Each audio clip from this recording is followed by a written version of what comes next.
2021 সালের 2 ডিসেম্বর সিরাজগঞ্জ অতিরিক্ত জেলা ও দায়রা জজ আদালতে বিভিন্ন পদে 30 জনকে নিয়োগের একটি বিজ্ঞপ্তি প্রকাশ করা হয়। পরবর্তীতে সেটি বাড়িয়ে 34 জনকে নিয়োগ দেওয়া হয়। সাধারণত এসব নিয়োগে নিজ জেলার যোগ্য প্রার্থীদের প্রাধান্য দেয়া হলেও এখানে ঘটেছে উল্টো ঘটনা। তৎকালীন আইনমন্ত্রী আনিসুল হকের সংসদীয় আসন ব্রাহ্মণবাড়িয়া 4 এর কসবা ও আখাউড়া উপজেলা থেকেই নিয়োগ দেওয়া হয়েছে 20 জনকে। এখানেই শেষ নয়, আইনমন্ত্রীর পাঠানো তালিকার প্রার্থীদের তৎকালীন জেলা জজের খাস কামরায় বসিয়ে লিখিত পরীক্ষা দেওয়ার অভিযোগ উঠেছে। কালবেলার অনুসন্ধানে খাস কামরায় বসে পরীক্ষা দেওয়ার অন্তত 3টি ছবি পাওয়া গেছে, যারা সবাই চাকরি পেয়েছেন। ফলে প্রশ্ন উঠেছে পুরো পরীক্ষার স্বচ্ছতা নিয়ে। অভিযোগ উঠেছে নিয়োগ পাওয়া 34 জনই আলাদা পরীক্ষা দিয়ে চাকরি পেয়েছেন।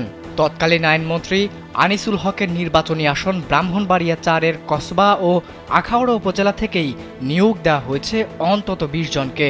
20 জনের তালিকা কালবেলার হাতে রয়েছে।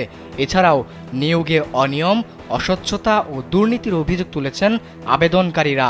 রোববার নিয়োগ বাতিলের আবেদন জানিয়ে চাকরি প্রার্থীদের পক্ষ থেকে দুর্নীতি দমন কমিশনে একটি লিখিত আবেদনও দেওয়া হয়েছে।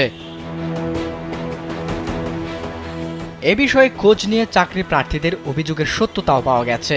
পরীক্ষার হলের বাইরে বিশেষ কক্ষে বিশেষ পরীক্ষা নেওয়ার অন্তত 3টি ছবি এসেছে কালবেলার হাতে।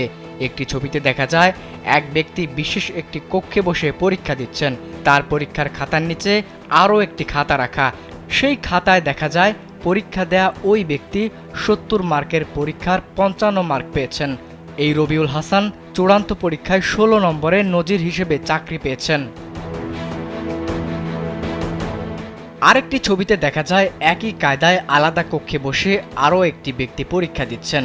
ওই ব্যক্তির নাম সাব্বির হোসেন। তিনি চূড়ান্ত তালিকায় 7 নম্বরে বেঞ্চ সহকারী হিসেবে চাকরি পেয়েছেন। আরও একটি ছবিতে 9 নম্বর ক্রমিকে বেঞ্চ সহকারী পদে চাকরি পাওয়া মুনতাসির মামুনকে পরীক্ষা দিতে দেখা যায়।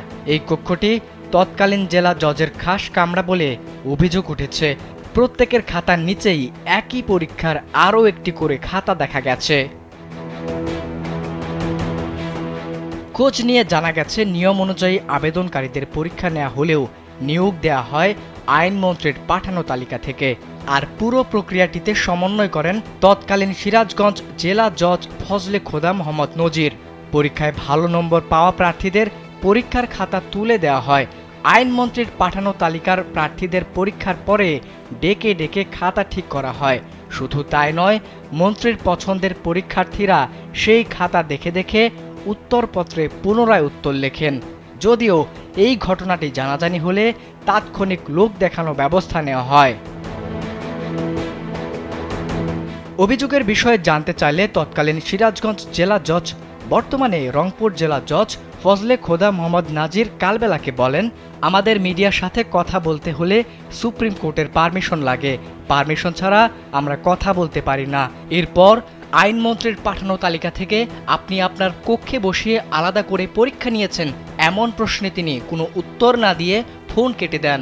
মাননীয় সুপ্রিম কোর্টের পারমিশন স্যার আমরা আসলে মিডিয়ার সাথে কথা বলতে পারি না, বুঝতে পারছেন, আমাদের বাইন্ডিং আছে। আবিদ হাসান, কালবেলা।